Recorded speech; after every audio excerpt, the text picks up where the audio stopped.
வணக்கம் மக்களே, சற்று வழியான செய்தி ஒன்று வெளியாகலாம். அதிமுகவிலிருந்து திமுகவுக்கு செல்பவர்களால் திமுகவுக்கு தான் சிக்கலா? ஏற்கனவே 8 அமைச்சர்கள் அதிமுகவிலிருந்து வந்தவர்கள் தான் இன்னும் வந்து கொண்டே இருந்தால் அதிமுகவின் சாயம் பூசிய திமுகவாக மாறுமா? வாங்க வீடியோவை முழுமையாக்கலாம். அதாவது தமிழ்நாடு அரசியல் களமானது ஒரு பிரதான எதிர்க்கட்சியாக இருந்து வரும் நிலையில்தான் அதிமுகவிலிருந்து ஒரு முக்கிய நிர்வாகிகள் மற்றும் தொண்டர்கள் எல்லாம் ஆளும் திமுகவில் இணைவது என்பது தொடர்ச்சியாக நடைபெற்றுக் கொண்டிருந்தால் இது அரசியல் வட்டாரத்திலே ஒரு பெரும் பரபரப்பை எல்லாம் கிளப்பியிருக்கிறதா. ஆனால் இந்த அணிமாற்றம் என்பது அதிமுகவுக்கு சற்றும் பாதிப்பை ஏற்படுத்தவில்லை என்றுதான். ஏனெனில் அதிமுகவின் முக்கிய வாக்குகள் அனைத்துமே திமுகவின் எதிர்ப்பு வாக்குகள் தானா? மாறாக இது ஆளும் திமுகவுக்கு ஒரு நீண்டகால நோக்கத்தில் சிக்கலை ஏற்படுத்தும் என்று அரசியல் விமர்சனெல்லாம் தங்களுடைய கருத்துக்களை தெரிவிக்கின்றனராம்.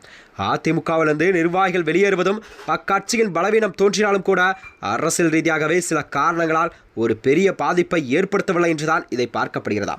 அதிமுகவின் வாக்கு வங்கி என்பது பெரும்பாலும் ஒரு குறிப்பிட்ட கொள்கை அடிப்படையிலும் முன்னாள் தலைவர்களின் எம்ஜிஆர், ஜெயலலிதா ஆகியோர் மீதான விசுவாசத்தின் அடிப்படையில் தான் அமைந்தது. சில நிர்வாகிகள் எல்லாம் கட்சி மாறுவதில் அடித்தள வாக்கு வங்கி ஒரு பெரிய மாற்றம் ஒன்றும் ஏற்படாத நிலையில்தான் இதை பார்க்கப்படலாம். அதாவது ஆளுங்கட்சியின் அதிகாரம் என்பது கவர்ச்சியாலும் பயன்பெறும் நோக்கில் மட்டுமே இந்த மாற்றங்கள் எல்லாம் நிகழ்கிறதாம் என்று பொதுவான கருத்துக்களை நிலவுவதால்தான் தொண்டர்கள் மத்தியில் கூட இது ஒரு பெரிய தாக்கத்தை ஏற்படுத்தவில்லையா. அதிமுகவில் அதிக அளவில் வந்து சேர்வதும் திமுகவின் பலத்தை அதிகரிப்பதாக தோன்றினாலும் கூட நீண்டகால நோக்கில் இது திமுகவின் அடிப்படை கட்டமைப்பை அசைக்கக்கூடும் என்று அரசியல் விமர்சனம் எல்லாம் எச்சரிக்கிறதா. அதாவது திமுக தனது கொள்கை ரீதியாக மற்றும் சிந்தாத்தை அடிப்படையில் தான் இழந்து நேரிடும் என்று அச்சம் எழுந்துள்ளதா. மேலும் பல முக்கிய நிர்வாகிகள் வந்து சேரும் பொழுது திமுக என்பது அதன் உண்மையான திராவிட சிந்தாத்தை விட்டு விலகி அதிமுகவின் சாயம் பூசிய ஒரு கலப்பட கட்சியாக மாறிவிடுமா? அபாயம் உள்ளது.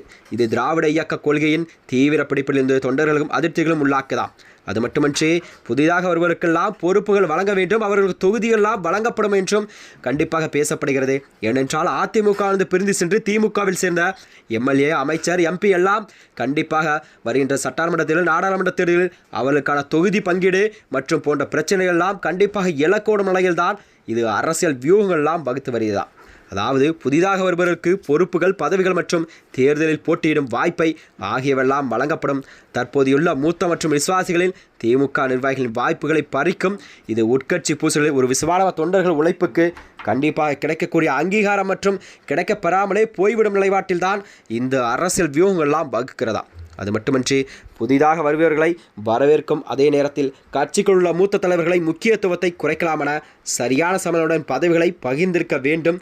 இந்த போன்ற தலைவலிகள் எல்லாம் கண்டிப்பாக திமுகவுக்கு நேரும் நிலையில்தான் இதை பார்க்கப்படுகிறதா.